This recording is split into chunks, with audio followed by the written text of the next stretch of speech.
คณะรัฐบาลได้พร้อมกันปรึกษาหารือและค้นคว้าพิจารณาปัญหาที่สำคัญของชาติโดยเฉพาะก็แม่นปัญหาที่เข่งค้อนหีบด่วนในการแก้ไขผลกระทบดินยุบอยู่ที่เขตบ้านทงบังเมืองไซธานีนครหลวงวิจันทร์รวมไปถึงสภาพปัญหานักท่องเที่ยวอยู่ในสปป.ลาวกองประชุมสมัยสามัญของรัฐบาลประจำเดือนมังกรหาเดือนกุมภาพันธ์2026ได้ไขขึ้นในวันที่24กุมภาพันธ์2026นี้ที่สำนักงานนายกรัฐมนตรีโดยภายใต้การเป็นประธานของท่านสอนไซศรีพันดอนนายกรัฐมนตรีมีบรรดาทานรองนายกรัฐมนตรีสมาชิกรัฐบาลผู้ต่างหน้ากระทรวงองค์การเข้าร่วมกองประชุมในครั้งนี้ได้พร้อมกันค้นคว้าปรึกษาหารือและพิจารณาปัญหาสำคัญเป็นต้นแมนเวียกงานจุดสุมที่หีบด่วนก็คือหาเงื่อนไขในการเผยแพร่ของท่านนายกรัฐมนตรีเกี่ยวกับแผนพัฒนาเศรษฐกิจสังคมแห่งชาติ5 ปีครั้งที่10ตั้งแต่ปี2026 2030ความคืบหน้าในการแก้ไขผลกระทบดินยุบอยู่เขตบ้านทงมังเมืองไซธานีนครหลวงวิจันทร์สภาพนักท่องเที่ยวอยู่ลาวในปี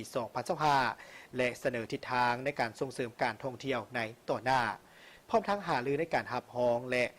ประกาศใช้นโยบายและการนำใช้รถไฟฟ้าอยู่ในสาธารณรัฐประชาธิปไตยประชาชนลาวและเสนอนโยบายในปีต่อหน้าพร้อมนั้นยังได้พิจารณาเนื้อในของยุทธศาสตร์ในการพัฒนาเศรษฐกิจสังคม10 ปีก็คือ2026-2035และวิสัยทัศน์ฮอดปี2055ของสาธารณรัฐประชาธิปไตยประชาชนลาวห้างดำรัดว่าด้วยการขนส่งสินค้าอันตรายทางบกและทางรถไฟทางดำรัดว่าด้วยองค์การจัดตั้งสากลที่บ่สังกัดรัฐบาลนอกจากบรรดาหัวข้อดังกล่าวแล้ว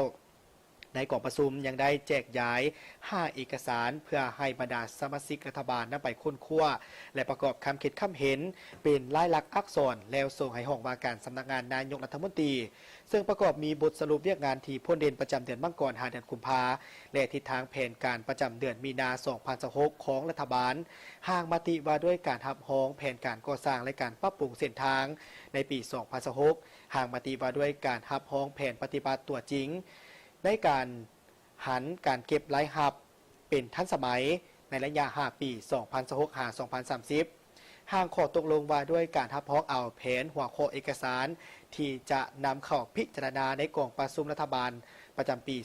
2026และห่างมติว่าด้วยการแบ่งความรับผิดชอบการจะตั้งปฏิบัติมติว่าด้วยการสร้างเศรษฐกิจเอกราชเป็นเจ้าตนเองในระยะใหม่ฉบับเลขที่04 กมสพลงวันที่11 เมษายน2024ฉบับปรับปรุงท่านนายกรัฐมนตรีได้ยกให้เห็นถึงสภาพการที่พ้นเด่นที่เกิดขึ้นอยู่ในภาคพื้นและสากล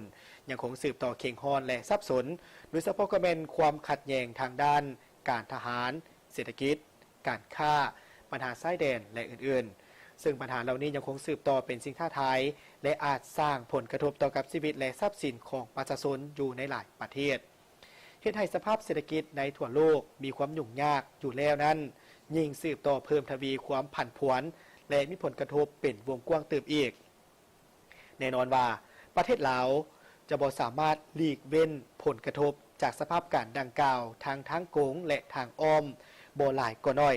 ฉะนั้นจะต้องได้สืบต่อติดตามอย่างใกล้ชิดและมีมาตรการในการแก้ไขแต่หัวทีให้ทันกับสภาพการเพื่อบ่ให้ผลกระทบต่อกับชีวิตของประชาชนลาวพนักงานรัฐกรและการพัฒนาเศรษฐกิจสังคมของประเทศเฮา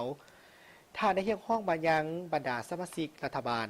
จงพร้อมการเอาใจใส่ในการค้นคว้าและประกอบคำคิดคำเห็นให้ลึกซึ้งแทนกับสภาพตัวจริงต่อกับปัญหา